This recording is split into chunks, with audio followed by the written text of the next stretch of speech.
Hello students, now I will explain you the science of class 7 lesson 3rd fiber to fabric।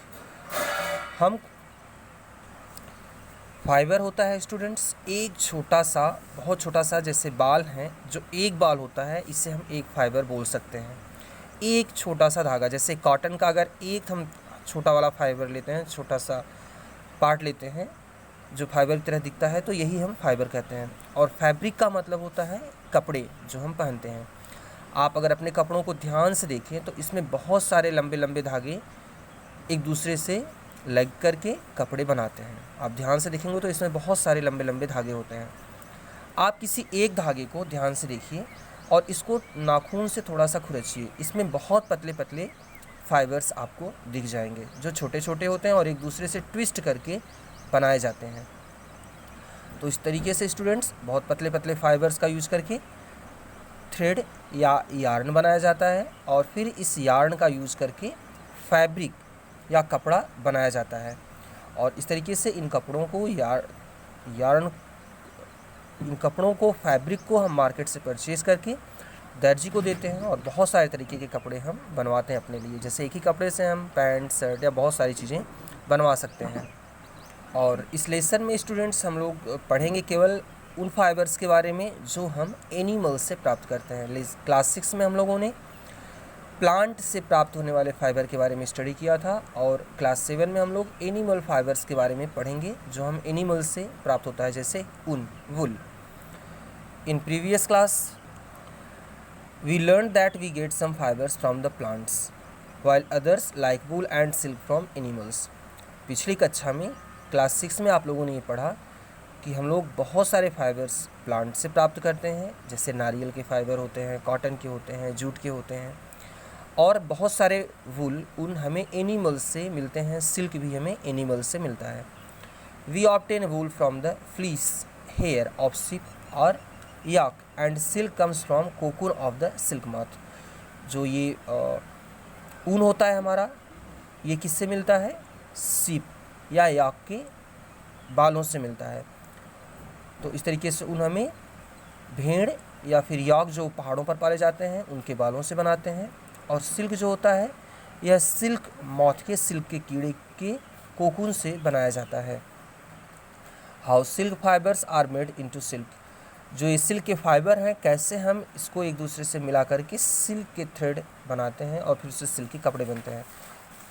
Which is woven into saris and kurtas. और फिर हम लोग silk से साड़ी या कुर्ता बनाते हैं। Do you know which part of the ships body yield fibre. क्या आपको पता है कि भेड़ के शरीर के किस हिस्से से ये ऊन बनते हैं? How these fibres are spun into woollen yarn. कैसे हम इन छोटे छोटे फाइबर्स का यूज करके ऊन के कपड़े बनाते हैं। That can needed into sweaters. और इन ऊन के धागों का यूज करके इनको बुन करके हम स्वेटर बनाते हैं। Let us try to find out their answer. अब हम इस लेसन में इसी क्वेश्चन का आंसर समझेंगे। हेडिंग है animal fibres, wool and silk. तो हम वुल के बारे में सबसे पहले पढ़ते हैं, जो हमें शिप, गोट, यॉक इन सब से मिलता है। Wool is obtained from sheep, goat, yak and some other animals. तो इस तरीके से भेड़ से, बकरियों से, यॉक से और कुछ दूसरे एनिमल से हम वुल निकालते हैं।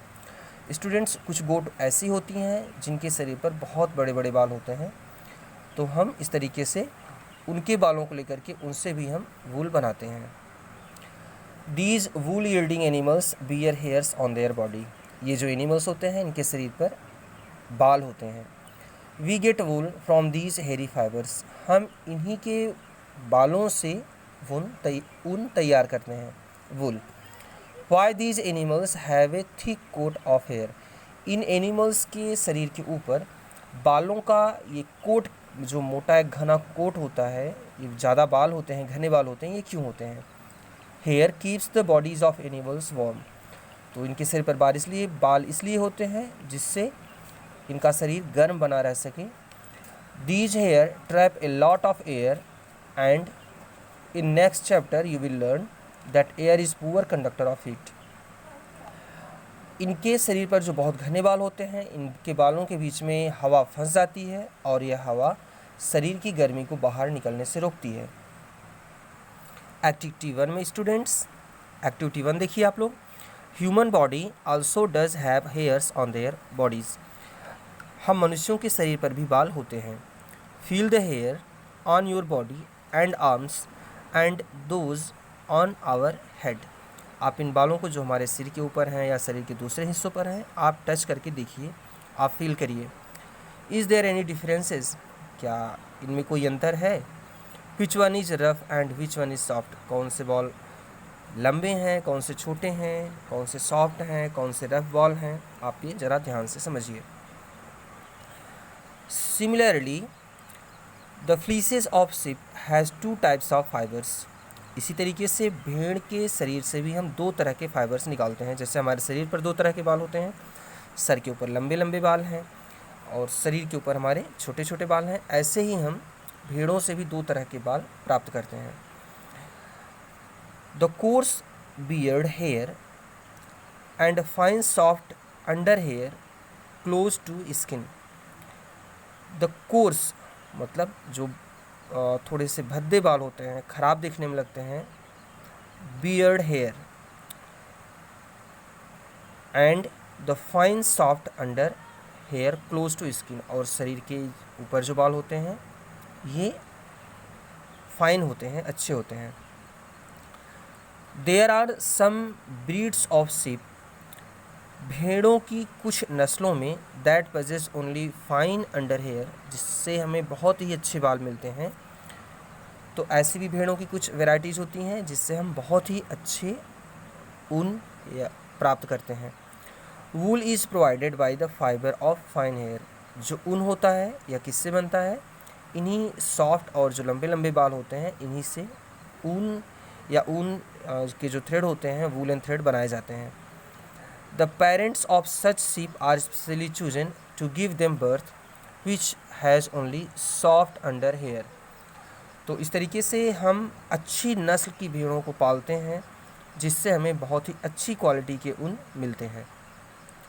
The process of selecting parents to give birth to their offsprings with special features like soft under hair in sheep is known as selective breeding. तो इस तरीके से हम जो अच्छी नस्ल के भेड़ों को चुनते हैं और फिर उनके बच्चे भी बहुत अच्छी नस्ल के होते हैं जिससे हमें बहुत ही अच्छा ऊन मिलता है। तो जब इस तरीके से ब्रीडिंग कराई जाती है जिसमें जो पेरेंट्स शिप होती है वो बहुत ही अच्छी क्वालिटी की होती है, उसके बाल बहुत अच्छी क्वालिटी के होते हैं, तो इसे हम बोलते हैं सेलेक्टिव ब्रीडिंग। तो इस तरीके से सेलेक्टिव ब्रीडिंग से हमें बहुत अच्छी नस्ल की भेड़ें मिल जाती हैं जिससे हमें बहुत ही अच्छी क्वालिटी के सॉफ्ट हेयर मिलते हैं और हम उससे बहुत ही अच्छा ऊन बनाते हैं। Now students, animals that yield wool, वो कौन कौन से एनिमल्स हैं जिससे हमें वूल मिलता है? Different breeds of sheep are found in different parts of our country. हमारे देश के अलग अलग हिस्सों में बहुत अलग अलग तरह की भेड़ें पाली जाती हैं। Most of the wool available in the market is sheep wool. तो इस तरीके से मार्केट में जो ऊन हमें दिखाई देता है ज़्यादातर भेड़ों का ऊन होता है, बट लेकिन the fleece of ship is not the only source of ऊन। लेकिन केवल भेड़ें ही ऐसी नहीं है कि हमें इनसे ऊन प्राप्त होता है। इन तिब्बत एंड लद्दाख, तो इस तरीके से तिब्बत और लद्दाख में याक वूल इज़ कॉमनली यूज्ड। वहाँ पर याक एक जानवर होता है जिसके शरीर से हम लोग ऊन प्राप्त करते हैं। इन हिली रीजन्स, पहाड़ी एरिया में, सच है Jammu and Kashmir, mohair is used which is obtained from अंगूरा गोट्स। तो वहाँ एक अंगूरा गोट की एक प्रजाति होती है, बकरी की प्रजाति है जिससे मोहेर क्वालिटी के ऊन प्राप्त किए जाते हैं।